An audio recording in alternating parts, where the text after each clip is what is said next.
Assalamualaikum warahmatullahi wabarakatuh. Alhamdulillah nahmaduhu wa nasta'inu wa nastaghfiruh wa na'udzu billahi min syururi anfusina wa min sayyiati a'malina may yahdihillahu fala mudhillalah wa may yudhlil fala hadiyalah. Asyhadu an la ilaha illallah wa asyhadu anna Muhammadar Rasulullah. Allahumma shalli ala Muhammad wa ala ali Muhammad sallallahu alaihi wasallam.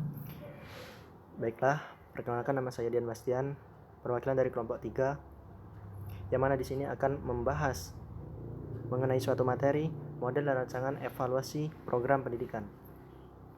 Pada mata kuliah evaluasi pendidikan Prodi Manajemen Pendidikan Islam 2020.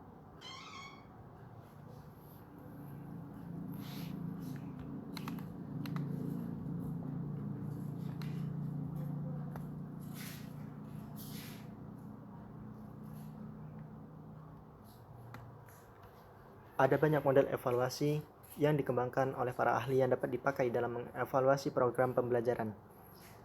Berikut akan diuraikan beberapa model evaluasi program yang populer dan banyak dipakai sebagai strategi atau pedoman kerja dalam pelaksanaan evaluasi program. Yaitu yang pertama adalah evaluasi model Kirkpatrick. Kirkpatrick adalah seorang ahli evaluasi program pelatihan dalam bidang pengembangan sumber daya manusia. Model evaluasi yang dikembangkan oleh Kirkpatrick dikenal dengan istilah Kirkpatrick Force Level Evaluation Model.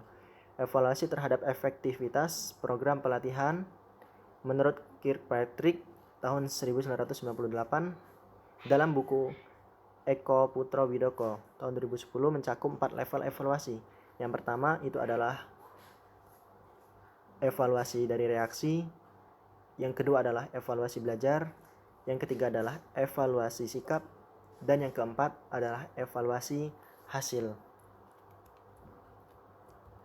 Baik, yang kedua itu adalah model evaluasi CIPP, di mana model evaluasi CIPP ini dikemukakan oleh Staffelbeam dan Sinfield. Ya, ini adalah sebuah pendekatan evaluasi yang berorientasi pada pengambilan keputusan untuk memberikan bantuan kepada administrator atau leader pengambil keputusan. Staffelbeam mengemukakan bahwa hasil evaluasi akan memberi alternatif pemecahan masalah bagi para pengambil keputusan. Model evaluasi CIPP ini adalah merupakan singkatan dari konteks, input, proses, produk, di mana itu merupakan 4 elemen di dalam model CIPP ini. Model evaluasi CIPP ini terdiri dari 4 komponen yang telah disebutkan tadi, yaitu yang pertama adalah evaluasi konteks, yang kedua itu adalah evaluasi input, yang ketiga adalah evaluasi proses, dan yang keempat itu adalah evaluasi produk. Yang selanjutnya itu adalah model evaluasi model Profus. Model evaluasi Profus ini istilah lainnya itu adalah model evaluasi kesenjangan.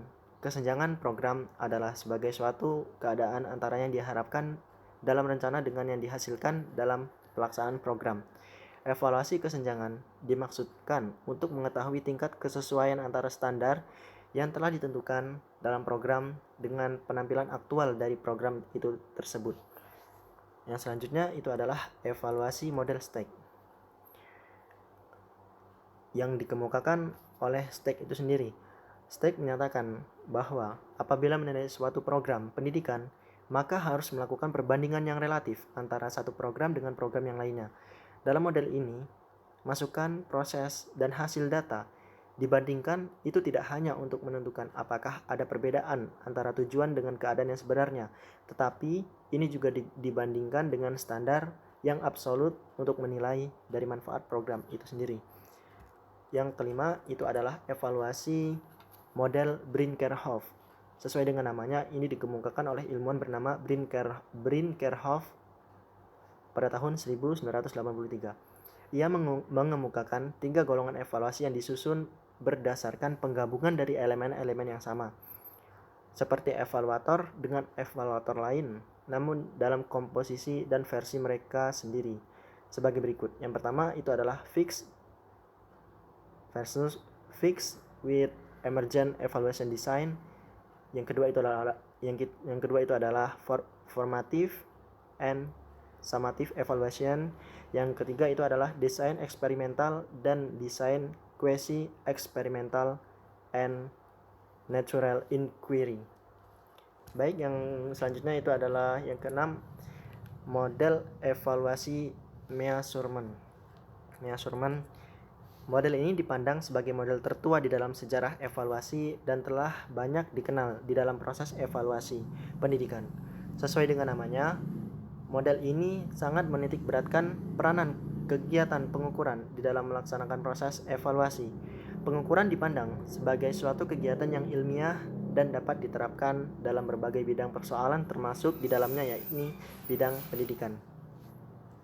Yang selanjutnya itu adalah model congruence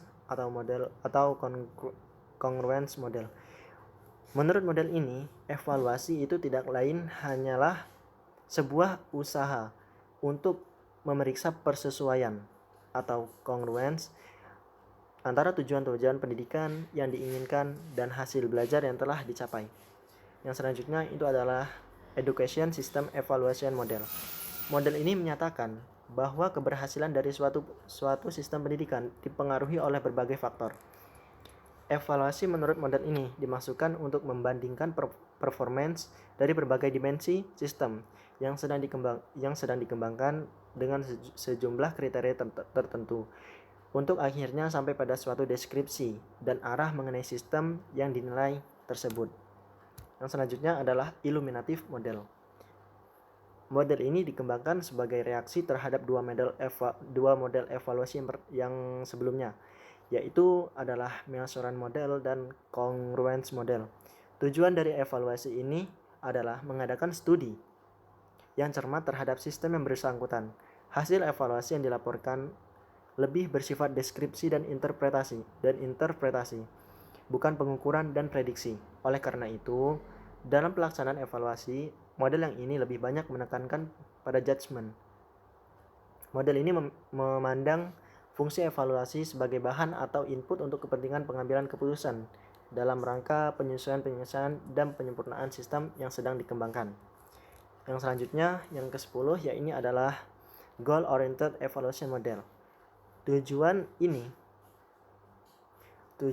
model ini adalah membantu guru merumuskan tujuan dan menjelaskan hubungan antara tujuan dengan kegiatan.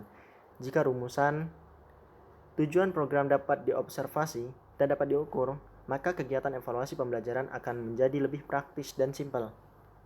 Di samping itu, model ini juga dapat membantu guru dalam menjelaskan rencana pelaksanaan kegiatan suatu program dengan proses pencapaian dari tujuan. Yang kedua, materi selanjutnya yaitu ketepatan dalam penentuan model evaluasi.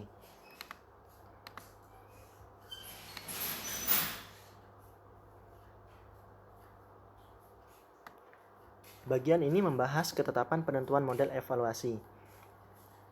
Dari makna kata ketepatan, itu terkandung ada dua hal yang perlu ditautkan. Tepat artinya cocok. Jika tautan antara dua hal yang ditautkan itu cukup baik, erat, berarti bahwa ada ketepatan tautan antara dua hal yang ditautkan tersebut. Ketetapan penentuan model evaluasi program mengandung makna bahwa ada harapan keeratan tautan antara evaluasi program dengan jenis program yang dievaluasi.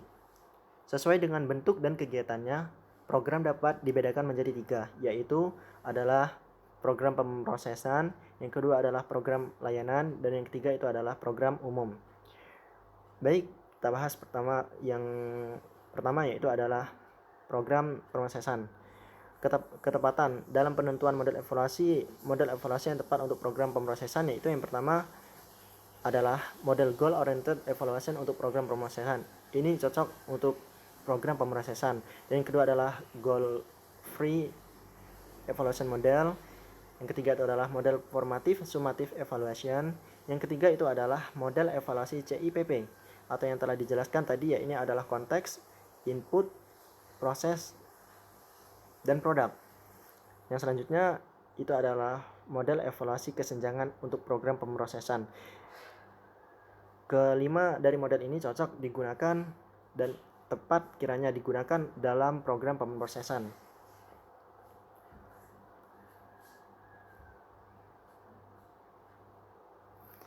Kegiatan yang keduanya yaitu adalah program layanan.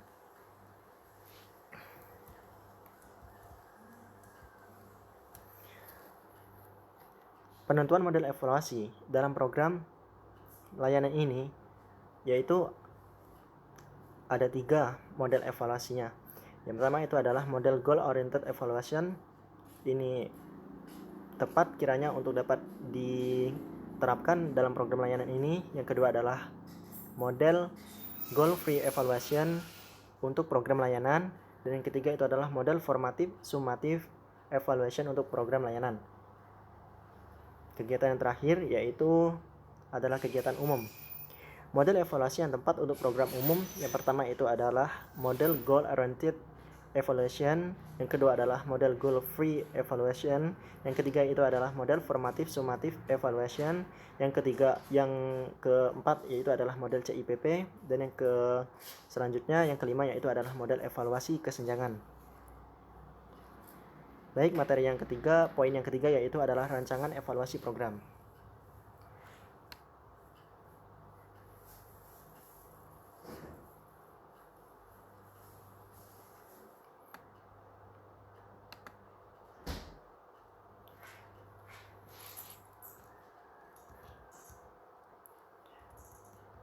Agar lebih memahami rancangan dalam bagian ini, maka akan diberikan suatu gambaran sedikit, yaitu contohnya pada proposal. Khususnya bagian pada proposal yang termuat di dalamnya, yaitu terdiri dari 2 bagian besar, yaitu adalah bagian pendahuluan dan bagian metodologi. Pendahuluan itu menjelaskan semua hal termasuk penjelasan tentang program dan alasan evaluasi diadakan. Sedangkan dalam rancangan, hal-hal yang tidak menyangkut langkah tadi tidak dituliskan. Beberapa halnya dikemukakan secara singkat, kecuali prosedur kerja yang menunjukkan langkah-langkah kegiatan. Berdasarkan uraian tersebut, maka dapat dijelaskan hal-hal yang tercantum dalam sebuah rancangan evaluasi, yaitu yang pertama itu adalah judul kegiatan.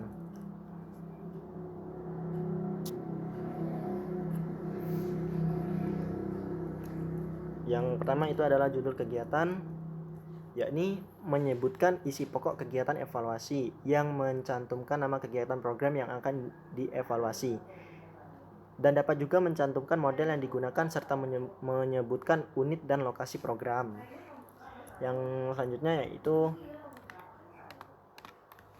alasan dilakukannya evaluasi, yakni menjelaskan adanya kebijakan tentang program yang menjadi objek sasaran perkiraan, adanya hambatan tentang pelaksanaan, atau alasan mengapa perlu diadakannya evaluasi. Yang selanjutnya itu adalah tujuan. Ada 2 bentuk tujuan umum dan tujuan khusus. Dalam tujuan khusus disebutkan secara rinci target yang harus dicapai dari evaluasi. Banyaknya butir tujuan itu tidak dibatasi, tetapi menunjukkan batasan sekurang-kurangnya 3 kalimat, dan sebaiknya tidak lebih dari 3 kalimat. Yang selanjutnya itu adalah pertanyaan evaluasi. Ini merumuskan beberapa pertanyaan yang akan dicari jawabannya melalui kegiatan evaluasi. Yang selanjutnya itu adalah metodologi yang digunakan, yakni menjelaskan tentang objek sasaran evaluasi yang dihasilkan dari identifikasi komponen, program, dan indikator, sumber data, metode yang digunakan, instrumen yang digunakan sebagai pelengkap mode pengumpulan data. Yang selanjutnya yang terakhir yaitu adalah prosedur kerja dan langkah-langkah kegiatan. Berdasarkan dari judul materi, maka terdapat 2 hal yang perlu dipahami, yaitu yang pertama adalah prosedur kerja dan yang keduanya adalah langkah-langkah kerja. Langkah-langkah kegiatan dari katanya sudah dapat diketahui artinya, yaitu langkah demi langkah semua kegiatan sejak proses pemahaman terhadap program, penyusunan instrumen, menguji cobakan, mengumpulkan data, analisis data, dan menyusun laporan agar pentahapan langkah yang dapat diketahui dengan jelas oleh para petugas evaluasi dan pemberi tugas. Baiklah, kiranya ini yang dapat dipaparkan pada kesempatan kali ini. Lebih dan kurangnya kami mohon maaf, pada Allah kami mohon ampun. Wabillahi taufiq wal hidayah. Wassalamualaikum warahmatullahi wabarakatuh.